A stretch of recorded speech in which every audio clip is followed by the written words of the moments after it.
اچانک میرے دل میں ایک عجیب و غریب خواہش پیدا ہوئی۔ اس سے پہلے ایسی خواہش کے بارے میں نے کبھی سوچا بھی نہ تھا۔ میں اپنی سوچ پر تھوڑا حیران بھی ہوئی کہ یہ مجھے کیا ہوا ہے۔ پہلے تو کبھی میں نے تصور میں بھی ایسی خواہش نہیں کی تھی۔ میں اس وقت لان میں بیٹھی ہوئی تھی۔ عمران اور فیضان لان کی سرسبز گھاس پر کرکٹ کھیل رہے تھے۔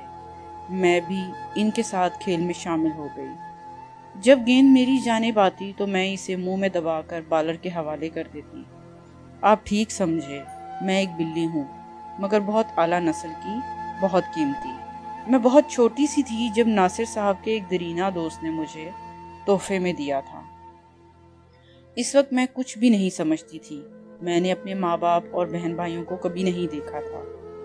ناصر صاحب بہت امیر آدمی تھے۔ ان کے کئی بڑے بزنس تھے۔ گھر میں دولت کی ریل پیل تھی۔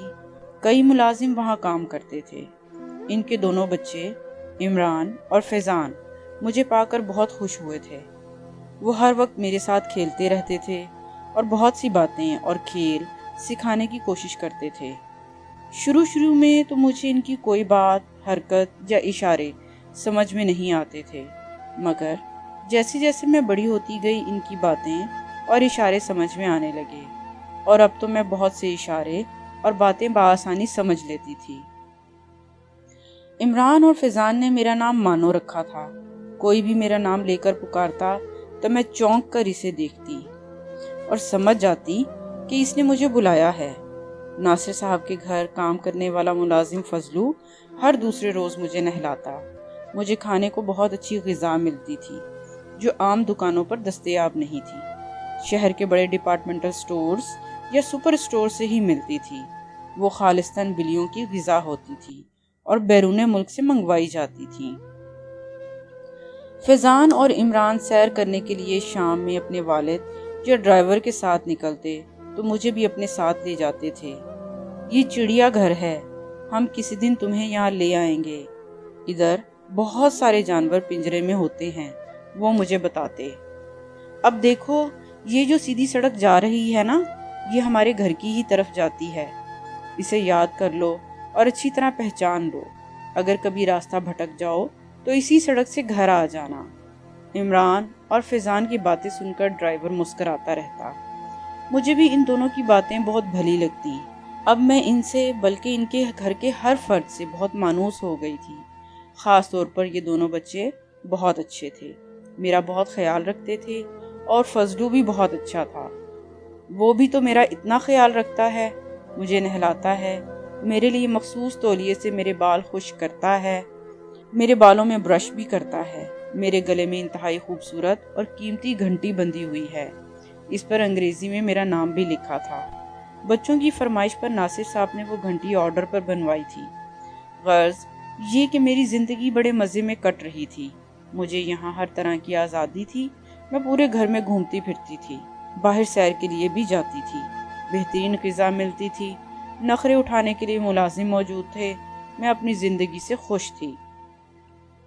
جب کبھی میں گاڑی میں باہر نکلتی تو بلیاں بڑی حسرت بھری نظروں سے مجھے دیکھتی تھیں۔ مجھے اپنی قسمت پر رشک آنے لگتا۔ ان بیچاری بلیوں کی حالت دیکھنے کے لائق ہوتی تھی، گندی سندی اور کمزور ہوتی تھیں۔ ہر وقت غذا کی تلاش میں ادھر ادھر ماری ماری پھر رہی ہوتی تھیں۔ جہاں رات ہوئی وہیں سو گئیں، جس نے چاہا انہیں پتھر مار دیا۔ عجیب زندگی تھی بیچاریوں کی۔ اس لحاظ سے میں اپنی خوشحال زندگی پر فخر کرنے کا 100% حقدار تھی۔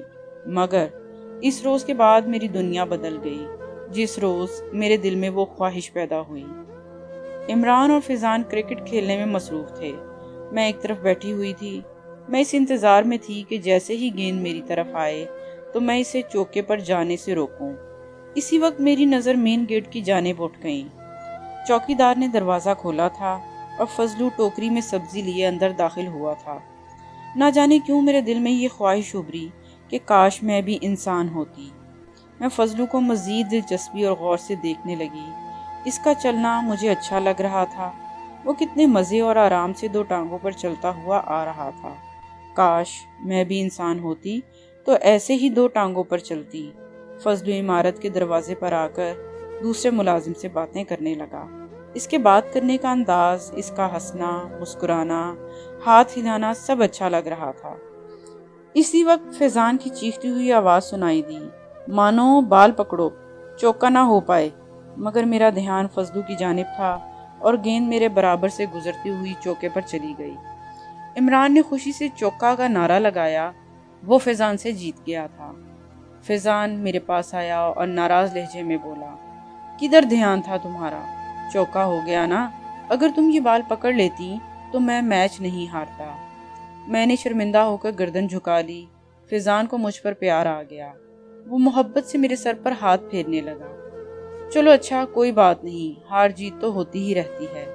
وہ خواہش ابھرنے کے بعد میں ہر وقت خیالوں میں کھوئی کھوئی رہنے لگی اور تصور میں اپنے آپ کو فضلو جیسا انسان بنا دیکھتی تھی، 2 پیروں سے چلتا، باتیں کرتا، ہنستا اور مسکراتا ہوا۔ وقت کے ساتھ ساتھ میری یہ خواہش بڑھتی چلی گئی۔ اب کسی کھیل میں، کسی بات میں میرا دل نہیں لگتا تھا، سیر کرنے کو بھی دل نہیں چاہتا تھا، حتیٰ کہ میں نے کھانا پینا بھی کم کر دیا۔ بہت جلد میری ان تبدیلیوں کو گھر والوں نے محسوس کر لیا۔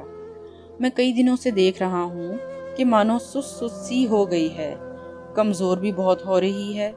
کیا ہو گیا ہے اسے؟ ناصر صاحب نے اخبار میز پہ رکھتے ہوئے کہا۔ اس وقت وہ لوگ لان میں شام کی چائے پی رہے تھے۔ عمران اور فیضان بھی موجود تھے، ان کی امی جان بھی بیٹھی ہوئی تھی۔ ہاں ٹھیک کہہ رہے ہیں آپ، بیگم صاحب نے تائید کی۔ یہ بات تو میں بھی نوٹ کر رہی ہوں۔ ڈیڈی اب مانو ہمارے ساتھ کھیلتی بھی نہیں ہے، بس چپ چاپ ایک طرف بیٹھی رہتی ہے، عمران نے کہا۔ بیماری تو نہیں ہو گئی ہے؟ ناصر صاحب نے تشویش زدہ لہجے میں کہا اور پھر گردن گھما کر فضلو کو آواز دی، فضلو ادھر آؤ۔ فضلو پھرتی سے ان کے قریب آ کے کھڑا ہوا، جی صاحب۔ یہ مانو کو کیا ہو گیا ہے؟ بیمار تو نہیں ہو گئی یہ؟ ناصر صاحب نے اس سے سوال کیا۔ پتہ نہیں صاحب، میں خود پریشان ہوں، ہو سکتا ہے بیمار شمار ہو گئی ہو، فضلو نے مجھے دیکھتے ہوئے کہا۔ تو تم کس مرض کی دوا ہو؟ ناصر صاحب نے سخت لہجے میں کہا۔ ہم تمہیں تنخواہ کس بات کی دیتے ہیں؟ اگر یہ بیمار ہو گئی ہے تو پھر اسے جانوروں کے ڈاکٹر کے پاس لے جاؤ۔ جی صاحب، ابھی لے جاتا ہوں۔ بیچارے فضلو کا چہرہ پیلا پڑ گیا تھا۔ مجھے فضلو پر ترس آنے لگا۔ بیچارے کو خواہ مخواہ میری وجہ سے ڈانٹ پڑ گئی۔ یہ دیکھ کر میں اپنی جگہ سے اٹھی اور لان میں دوڑتی ہوئی چھلانگیں مارنے لگی۔ مجھے اچھلتے کودتے دیکھ کر فیضان اور عمران میرے ساتھ کھیلنے لگے۔ ارے واہ، یہ تو ٹھیک ہو گئی۔ ڈیڈی یہ دیکھیں، مانو تو بالکل ٹھیک ہے، اسے کچھ نہیں ہوا، فیضان نے چلا کر بتایا۔ او ہو، واقعی اس کا مطلب ہے کہ مانو ایسے ہی بن رہی تھی، بیگم صاحب نے مسکرا کر کہا۔ ناصر صاحب نے فضلو کی طرف دیکھا اور روکھے لہجے میں بولے، اچھا ٹھیک ہے، تم جاؤ۔ یہ کہہ کر انہوں نے اخبار پڑھنا شروع کر دیا۔ عمران بھاگ کر اندر سے پلاسٹک کی فٹ بال لے آیا اور اس کے ساتھ فٹ بال کھیلنے لگا۔ ناصر صاحب اور بیگم صاحبہ چائے پینے کے ساتھ ساتھ باتیں کر رہے تھے۔ اخبار ناصر صاحب کے ہاتھ میں ہی تھا۔ ایک موقع پر عمران نے فٹ بال پر زوردار کک لگائی۔ میں اسے روکنے کے لیے دوڑ کر زور سے اچھلی، مگر میں اس بات کا دھیان نہ رکھ سکی کہ میرا رخ ٹیبل کی جانب ہے۔ اگلے ہی لمحے ٹیبل پر رکھے ہوئے کانچ کے نازک اور قیمتی برتنوں سے جا ٹکرائی۔ میرے جسم کی لپیٹ میں آ کر سارے برتن نیچے جا گرے۔ ان میں سے زیادہ تر ٹوٹ گئے تھے، چند ایک کپ ہی ٹوٹنے سے بچے۔ ارے ارے، یہ کیا کر دیا! اف! سارے قیمتی برتن ٹوٹ گئے۔ بیگم صاحبہ گھبرا کر کھڑی ہو گئیں۔ ان کے چہرے پر پریشانی کے تاثرات ابھر آئے تھے۔ چلیں ٹھیک ہے، ٹوٹ گئے تو ٹوٹ گئے، اور آ جائیں گے۔ اس نے جان بوجھ کر تو نہیں توڑے ہیں؟ کھیل میں نقصان بھی ہو جاتا ہے، چیزیں ٹوٹ بھی جاتی ہیں، ناصر صاحب نے انہیں تسلی دیتے ہوئے کہا۔